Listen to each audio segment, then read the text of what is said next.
Assalamualaikum warahmatullahi wabarakatuh. Saya Alfika Cahya Maulina dengan NIM 742300011 ingin mempresentasikan PPT saya yang berjudul Fluktuasi Populasi dan Siklus Populasi. Yang pertama ada definisi utama.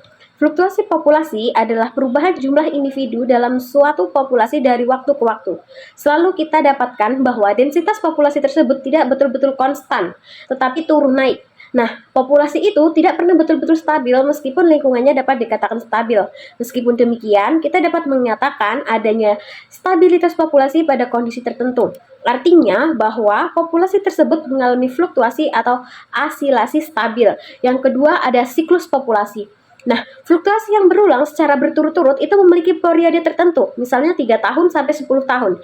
Nah, para pakar ekologi telah lama tergelitik atau terregulasi fluktuasi populasi, sebagaimana ditunjukkan oleh populasi Lynch di Kanada. Itu merupakan data dari Alton dan Nikrons pada tahun 1942 dan populasi lainnya. Fluktuasi populasi seperti itu sering disebut dengan siklus populasi. Lalu, nah, fluktuasi itu tuh selalu tidak beraturan. Nah, itu dipengaruhi oleh lingkungan dan faktor acak. Nah, contohnya itu penurunan populasi karena kekeringan. Yang terus ada juga faktor fluktuasi. Ada faktor intrinsik dan ekstrinsik. Faktor intrinsik itu terjadi di dalam populasi. Contohnya seperti laju kelahiran, kematian dan kepadatan populasi. Dan faktor ekstrinsik itu adalah faktor yang terjadi dari lingkungannya. Contohnya seperti iklim, ketersediaan makanan, penyakit, dan gangguan alam seperti banjir atau kebakaran. Dan semakin padat populasi, maka akan semakin kuat juga faktor ini terjadi. Nah, selanjutnya ada contoh klasik siklus populasi. Yang pertama adalah siklus lemming, yaitu predator. Nah, populasi lemming itu meningkat. Populasi predator seperti rubah, burung hantu, maka itu akan ikut meningkat. Nah, jika predasi meningkat, maka lemming atau predator tersebut akan menurun. Jika predator menurun, maka lemming itu akan pulih kembali. Nah, siklus ini terjadi kurang lebih setiap 3 sampai 4 tahun sekali.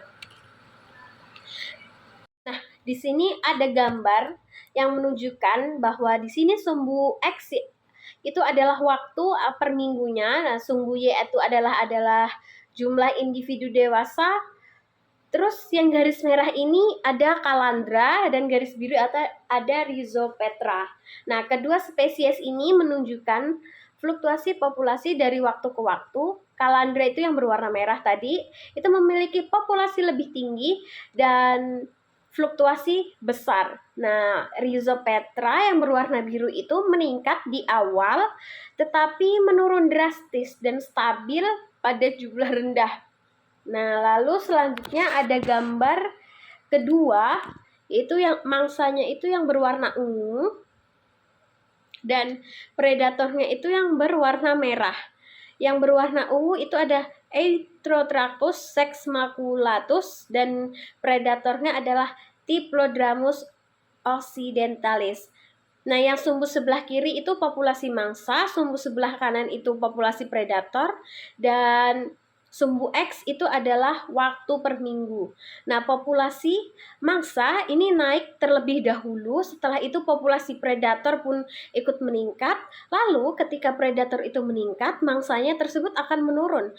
Predator kemudian ikut menurun karena kekurangan makanan. Pola ini berulang-ulang sehingga membentuk siklus. Nah, ini adalah contoh fluktuasi populasi yang dipengaruhi oleh faktor lingkungan dan densitas tidak tergantung. Selanjutnya ada siklus. Nah, jika siklus ini itu polanya teratur atau polanya naik turun berulang, lalu periodenya bisa tahunan atau multi tahunan. Nah, sering ditemukan pada ekosistem alami. Biasanya akibat interaksi biologi antara predasi dan reproduksi. Nah, ini faktor terjadinya siklus itu antara lain seperti interaksi predator dan mangsa, perubahan musim atau musiman, waktu jeda respon populasi atau time lag, dan perubahan kualitas habitat secara periodik. Ini bisa menurunkan populasi secara tiba-tiba. Nah, Di sini ada gambar pertumbuhan eksponensial dan pertumbuhan logistik. Nah, pertumbuhan eksponensial itu adalah pertumbuhan populasi yang terjadi ketika sumber daya terbatas, tidak terbatas, dan tidak ada faktor pembatas seperti makanan, ruang, predator, dan penyakit. Biasanya, laju pertumbuhannya akan sangat cepat dan populasinya meningkat secara terus-menerus dan terjadi pada kondisi lingkungan yang ideal, umumnya bersifat sementara atau jarang terjadi lama di alam. Lalu ada pertumbuhan logistik. Nah, pertumbuhan populasi ini dipengaruhi oleh daya dukung lingkungan sehingga pertumbuhannya itu melambat dan stabil. Nah, biasanya itu awalnya itu akan sangat cepat, lalu akan melambat sehingga membentuk garis stasioner dan lebih realistis di alam biasanya, namun ada batas maksimum populasi. Nah, selanjutnya ada kurva kelangsungan hidup. Nah, kurva kelangsungan hidup ini yang warna merah itu untuk laki-laki, yang warna biru untuk perempuan. Nah, di Amerika Serikat pada tahun 2003 untuk permulaan kohort itu ada 1000 individu. Harapannya hidup saat lahir adalah 75 tahun untuk pria dan 80 tahun itu untuk wanita. Sehingga data dari Amerika Serikat Pusat Statistik Kesehatan Nasional 2006 diplot sebagai kurva keberlangsungan hidup.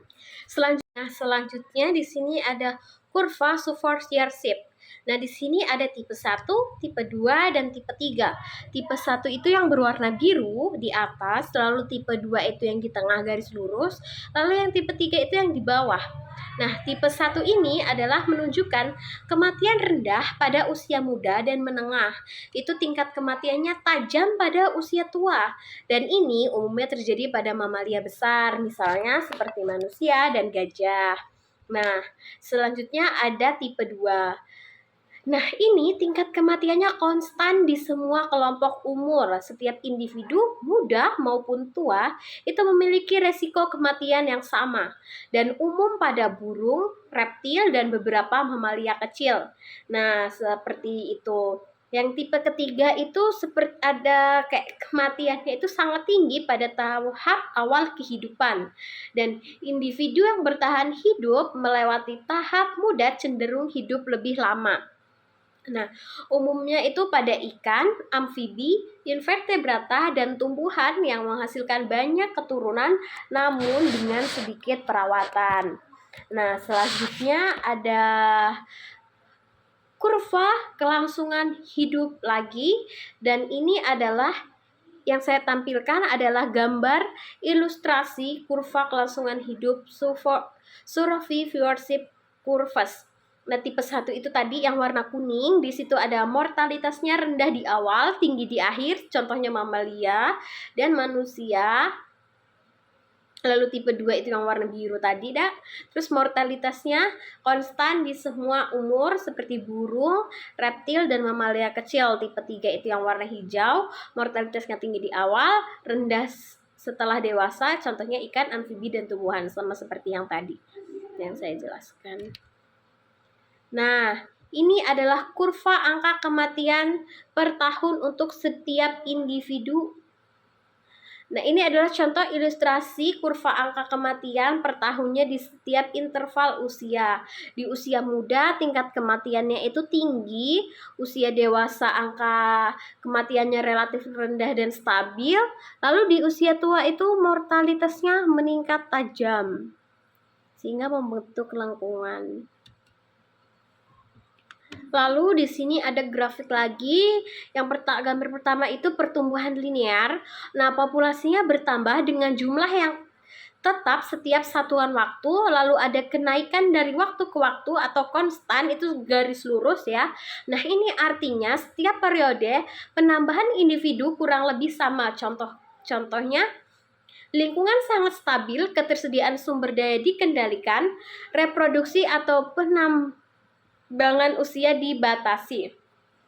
Nah, ini ada grafik pertumbuhan linear, yaitu populasinya bertambah dengan jumlah yang tetap setiap satuan waktunya, lalu kenaikan dari waktu ke waktu itu konstan atau garis lurus. Nah, artinya setiap periode penambahan individu kurang lebih sama. Contoh kondisinya yaitu saat lingkungan sangat stabil, ketersediaan sumber daya dikendalikan, reproduksi atau penambahan populasi itu dibatasi. Lalu yang kedua ada pertumbuhan eksponensial. Itu populasinya bertambah semakin cepat seiringnya waktu.